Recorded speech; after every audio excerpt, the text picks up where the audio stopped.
The Nobel Prize in Literature for 2024 is awarded to South Korean author Han Kang. 평범한 하루가 마무리될 때쯤 들려온 놀라운 소식이었습니다. I just finished dinner with my son, and in Korea it is just like 8 o'clock in the evening. So it's very peaceful evening. I was really surprised. 심사위원들은 한강 작가가 역사적 트라우마에 맞서고 삶의 연약함을 드러낸 강렬한 시적 산문을 써왔다고 평가했습니다. She has a unique awareness of the connections between body and soul, the living and the dead, and in her poetic and experimental style has become an innovator in contemporary prose. 저의 일상이 이전과 그리 달라지지 않기를 저는 믿고 바랍니다.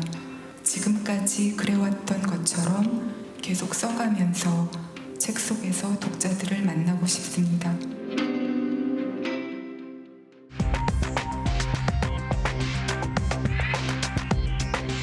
안녕하십니까, 이휘준입니다.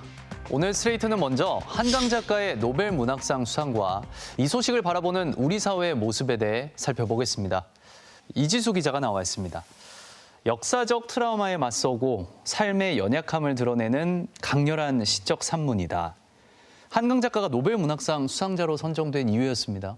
네, 그런 평가를 받는 대표적인 작품이 지금 제가 들고 나온 소년이 온다와 작별하지 않는답니다.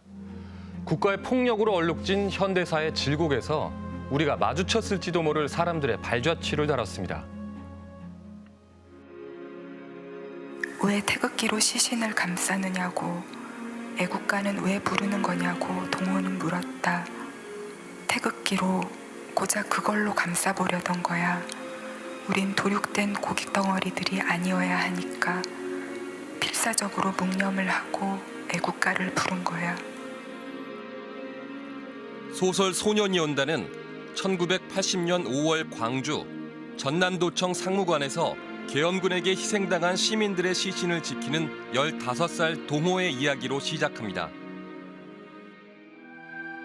그녀는 10대 후반이나 20대 초반의 자그마한 여자였는데 썩어가면서 이제는 성인 남자만큼 몸피가 커졌다. 코피가 터질 것 같은 시취를 견디며 초의 불꽃을 들여다본다.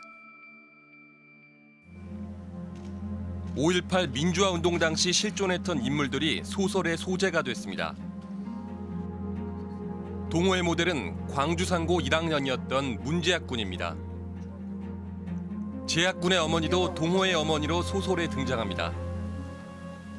엄마 걱정하지 마. 학생들은 손들면 그 소리를 몇 번 해요. 손들고 나가면은 괜찮하다가 걱정 말라고. 그래서 이제 저녁 내 이제 잠을 못 자고 이제 있는데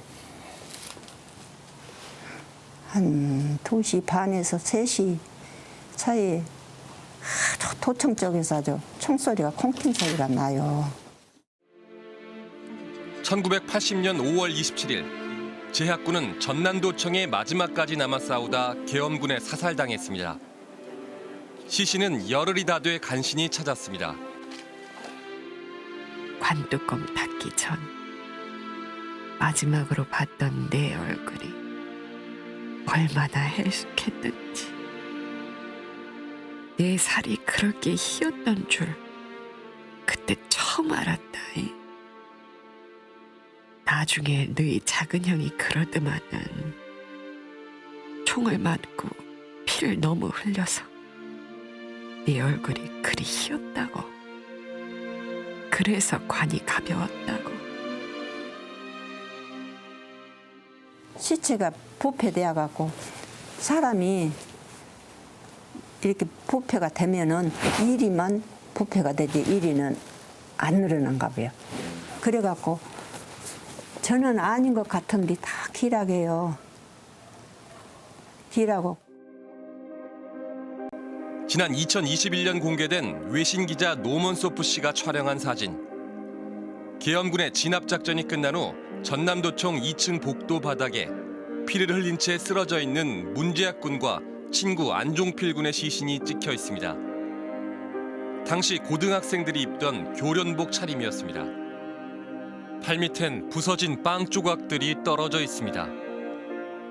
본인들이 희생될 걸 알고 계셨던 분들이죠.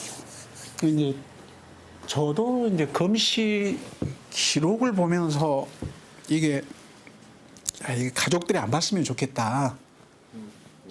이게 워낙 이제 처참한 사진들이 많았기 때문에. 민주화 운동을 진압한 신군부의 폭력에 숨진 시민은 166명. 살아남은 사람들은 떨칠 수 없는 부채의식과 심각한 트라우마를 견뎌야 했습니다. 소년이 온다는 이런 고통을 견디고 살아가는 사람들을 바라봤습니다. 당신이 죽은 뒤 장례식을 치르지 못해 내 삶이 장례식이 되었습니다. 당신이 죽은 뒤 장례를 치르지 못해 당신을 보았던 내 눈이 사원이 되었습니다. 상처를 앓는다는 것이 그냥 앓는 것이 아니라 치유와 좌절의 그 끝없는 어떤 그 연속으로 이루어져 있거든요. 그래서 읽는 사람들 입장에서는 그 뭐랄까 이 내면의 고통이 상당히 그 생생하게 전달이 되었다라고 할 수 있습니다. 또 다른 소설 작별하지 않는다. 지금 밀물이 밀려오는 거다. 나도 모르게 소리내어 물었다. 왜 이런 데다 무덤을 쓴 거야? 아래쪽 무덤들은 봉분만 남고 뼈들이 쓸려가 버린 것 아닌가? 1947년 3월 1일 경찰의 발포로 주민들이 숨진 사건이 발단이 돼 서북 청년단의 민간인 탄압과 고문, 이에 반발한 남로당 제주도당의 경찰 지서와 서북 청년단 습격, 진압 과정에서 발생한 대규모 유혈 사태가 결합한 제주 4.3 사건이 배경입니다. 공식적으로 확인된 것만 14,000여 명의 민간인이 학살당한 한국 현대사의 비극입니다. 몰려오는 죽음과 연좌제, 서로가 서로를 의심하고 죽여야 했던 상황을 한강 작가는 13살 소녀의 이야기를 통해 적어내려갔습니다. 아버지와 어머니, 오빠와 8살 여동생 시신을 찾으려고 여기저기 포개지고 쓰러진 사람들을 확인하는데 간밤부터 내린 눈이 얼굴마다 얇게 덮여서 얼어 있었대. 눈 때문에 얼굴을 알아볼 수 없으니까 이모가 차마 맨손으론 못하고 손수건으로 일일이 눈송이를 닦아내 확인을 했대. 그에게 창작은 학살의 역사 속에서 인간을 들여다보겠다는 맹세였습니다. 이렇게 역사 속에서의 일을 그린다는 것은 결국은 인간의 본성에 대해서 질문을 던지는 일이어서, 그리고 역사 속에 있는 인간을 들여다본다는 그런 행위 자체는 폭력의 반대편에 서겠다는 어떤 맹세이기도 한 것 같아요. 그리고 노벨 문학상은 이 집요한 질문에 대한 답변이기도 했습니다. Sometimes quite terrifying read, but also with the tenderness of her style, it becomes a sort of counterforce to the brutality of the powers that she is confronting, and that's very impressive.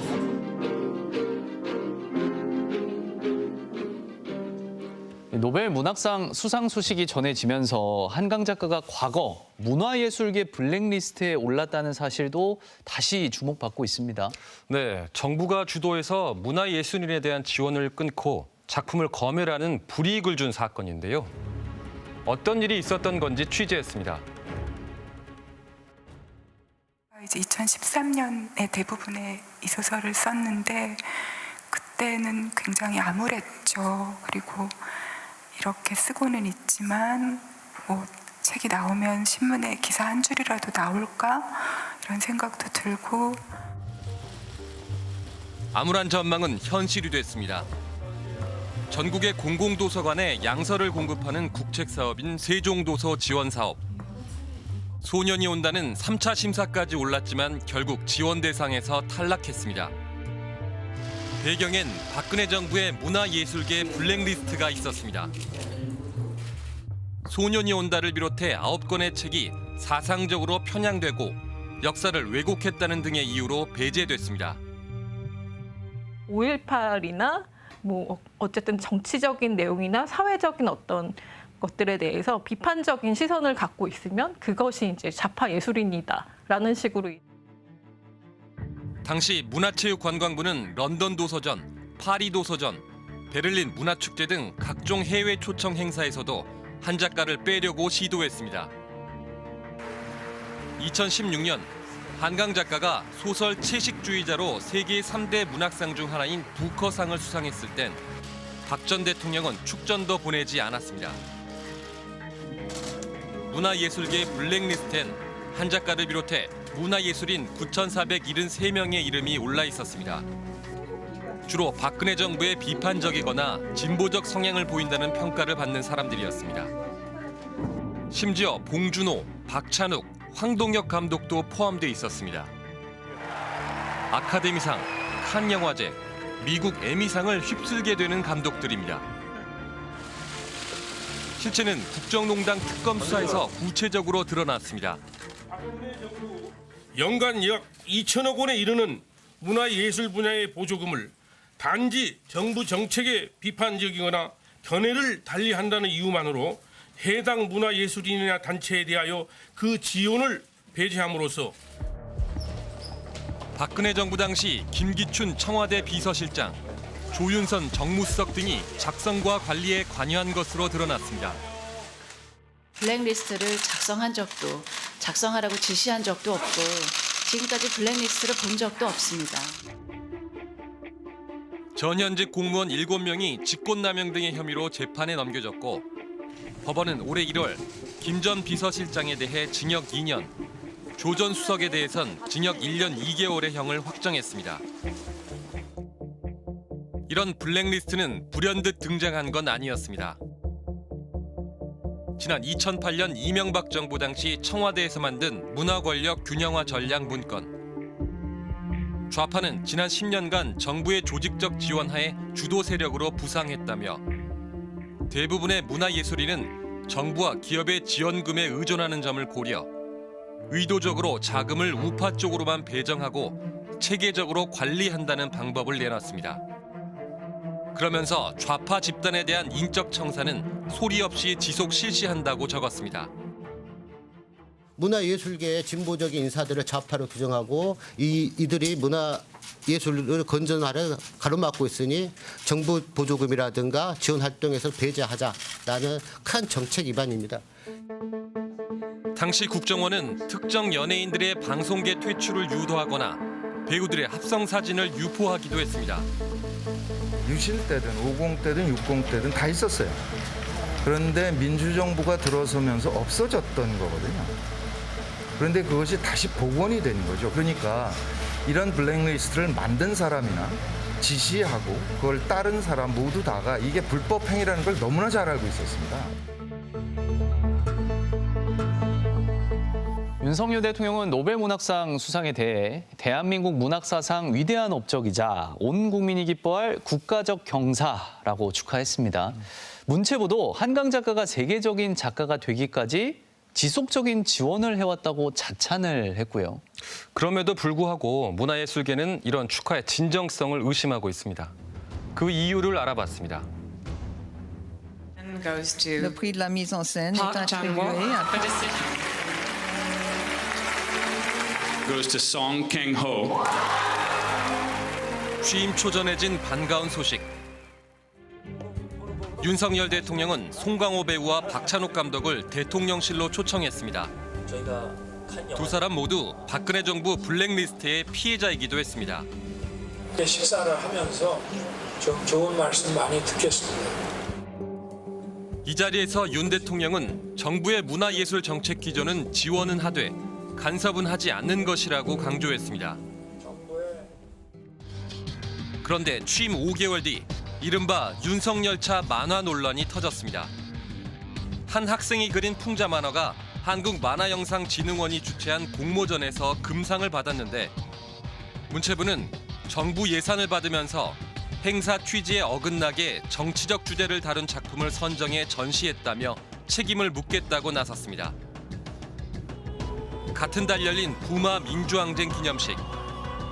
원래 가수 이랑이 약자들의 저항을 다룬 노래 늑대가 나타났다를 부를 예정이었습니다.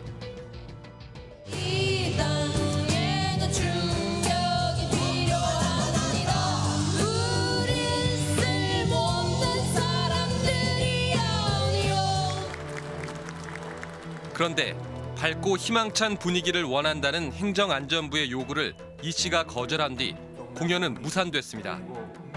당시 행안부는 검열하거나 가수 교체를 요청한 사실은 없다고 해명했습니다. 지난해 6월 서울 코엑스에서 열린 국제도서전. 송경동 시인이 끌려 나옵니다.